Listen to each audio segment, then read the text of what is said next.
Organizing Tips with Louise. It is myOrganized.life, October 15th, 2018. Welcome to myOrganized.life Live. I'm John Hunt, and with me is professional organizer Louise Kurzika. Hi, this is the first time we've done something live. Yes. This is pretty cool. Well, and we're on Facebook Live talking organizing. I think, it's fun being on Facebook because you can get interaction from people. Oh yeah, I would love to hear what people think about, we were talking about seasons are changing. In Minnesota, it is cold right now. I know. Much colder than we expect normally in October. And I wonder how many people yesterday when it snowed had their brushes already in their car or their scrapers available, which I always recommend you do early October so that you get that shifted out and it's ready when you least expect it. Yeah, when we do a lot of these podcasts, we seem to get a lot of the reminders of doing certain things around the season. So like spring, check your smoke detector, make sure there's new batteries. You're going to switch over your wardrobe, whatever it is, and look at some things like that. And why don't we talk a little bit about when you think of fall? Yeah. What are some of the seasonal change things that you would recommend as part of an overall organizing system for somebody? Well, first thing is I think you go into your entry closet, mudroom, wherever that space is, and you start to pull out jackets, coats, and look at do they need to be cleaned? Are they ready to go? Do we have hats, scarves, and mittens? Does everything match? Yes. Because when it does all of a sudden drop in temperature, if you don't have those things, it's a mad dash scramble. This is exactly what happened to me this weekend. We were going out and it's like, okay, does everyone have hats, gloves? Well, those are downstairs in the storage. So then we're running down, getting the bins out, and it's like, and then we're of course and the late. Bus is coming. Yes, the bus is coming. We're late, so things are all over the place, and it becomes a big, explosion of stuff. So, okay, that's a great tip to kind of just be on top of that. Now it's different temperatures in different places, but I'm sure it applies everywhere. Well, it does, because you have, coats change. Everybody is going to have, even in Florida. Winter in Florida is still the windbreaker. The sun goes down and it gets chilly at night. It gets chilly, you have to have jackets available. The other thing is equipment. Okay. What's the equipment of fall and winter versus the equipment of summer and spring? Yes. So out in the garage, it's time to get a tune-up for your machinery, your snowblower if you have one. Or even just to make sure that the rakes and the shovels are accessible now versus the garden hose and the garden shovels and all of that stuff, because we're kind of putting those things to bed. Right. Because even in nice climates, we don't have the same. I mean, you can still grow things, but you're not necessarily as active in the growing part of stuff. So that way it's easy. And then the other equipment is sports equipment. So you put away the water skis, pull out the snow skis, all the things that you're changing and not using in play for the kids. You want to make sure they're accessible and store the other stuff, because most of us don't have enough room to have everything available, to scan and see in a garage. We want to be able to use those rafters up above, or use storage cabinets, or higher space within cabinets and lower accessible space for the active stuff.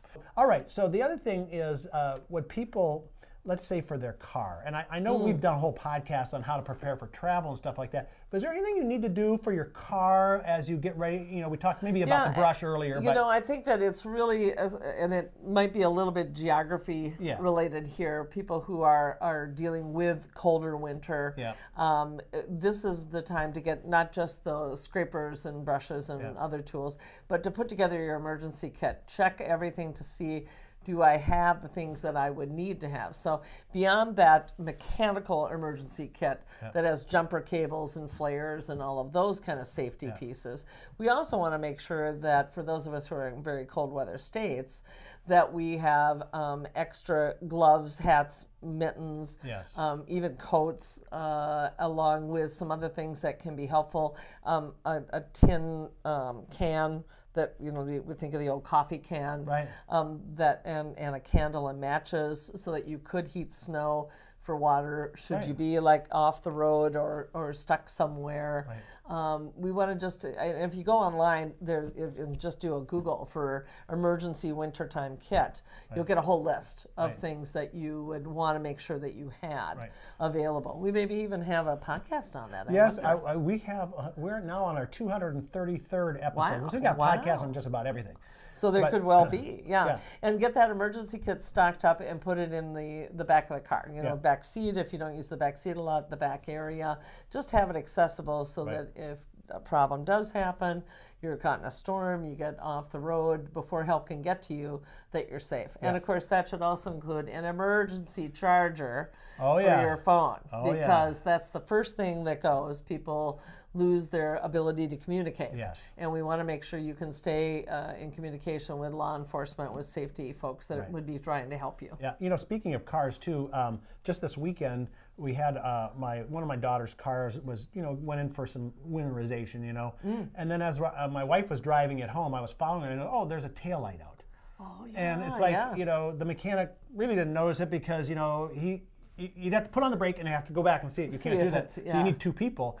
But, that's maybe even something. Just check your lights. Your headlights, your tail lights, your blinkers. Are they all working? Because replacing tire pressure, because the change in barometer and the barometric pressure, you either need more or less air in your tires. So making sure that they're properly inflated for the season. Okay. Let's talk a little bit about the podcast, because the one we have coming up is how to make a move when you have a cluttered home.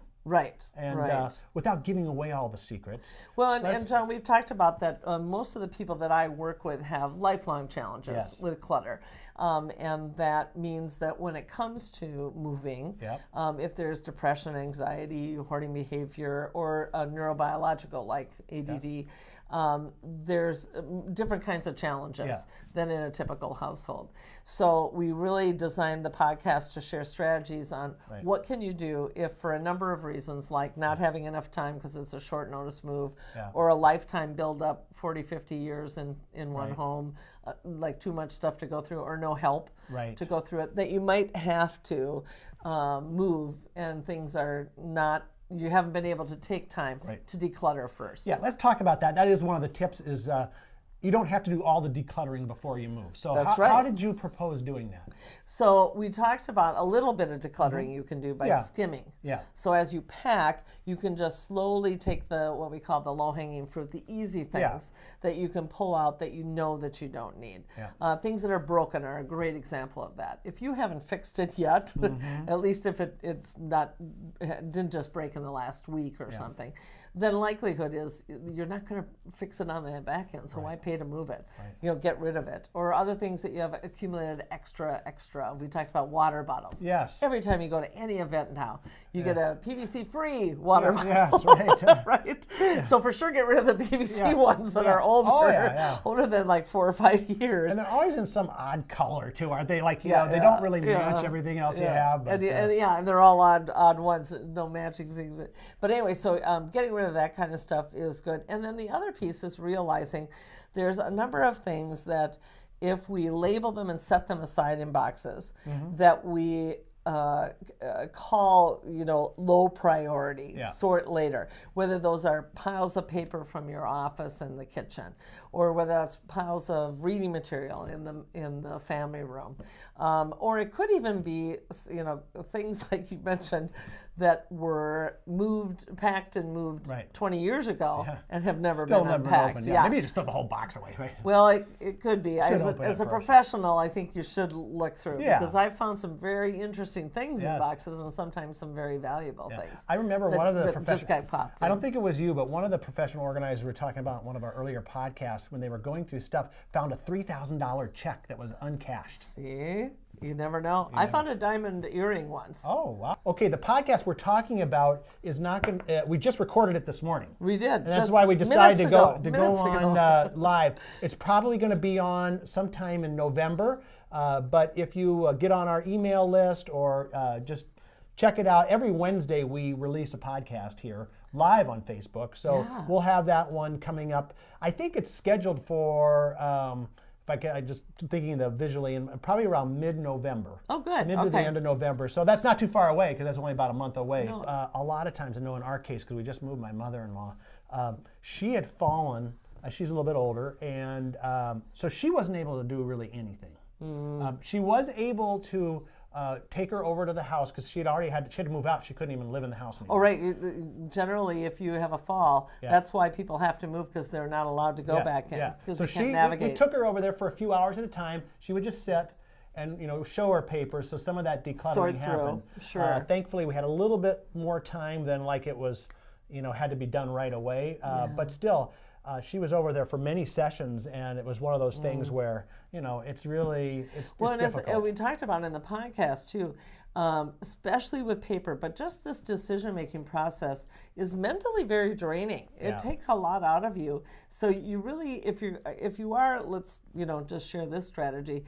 If you are going to be starting to declutter in your home pre-move, let's say, or even if it's post-move and now you don't know what to do, break it down into manageable steps. Yes. Try to just set a 1 hour appointment with yourself for each day if you could. Try to come up with a strategy that doesn't overwhelm you, doesn't overwork you, because if you stick with it, you'll get through it. Right. Okay, well, we're going to wrap it up here. Before we go, Louise, let everyone know how they can get a hold of you and what kind of services you offer. Right, so I tend to work with people who have lifelong challenges with disorganization, usually due to mental health issues or a neurobiological like ADHD. And the best way to contact me is by phone or email. The phone is 952-939-8080. And by email is louise@everythingstogether.com. Now let me add that I am starting to move more into providing coaching services. Oh, okay, great. And so if you don't live in the metro Minneapolis-St. Paul area and you feel like we maybe have a good connection for working together, please give me a call. And often I've been able to coach people through their projects from afar and be very successful with that on their end. Well, if you have the iPad and you can do FaceTime and all that stuff. Yeah, it's very easy to see. Yeah. Great. All right. Yeah. Well, folks, thank you for taking the spontaneous time with us. And again, we're normally on live 2 p.m. Central, 3 Eastern, noon Pacific, and we'll be back again tomorrow for another myOrganized.life live. Stock up on your favorite organizing products now at myOrganized.life. This is the perfect time of year to equip your office with file folders, expanding files, project organizers, and more. And introducing our new bright white folder line that coordinates with any office decor. It's easy, shop online, and it's delivered right to your office. Stock up now on your favorites with everything you need at myOrganized.life. That's myOrganized.life. myOrganized.life.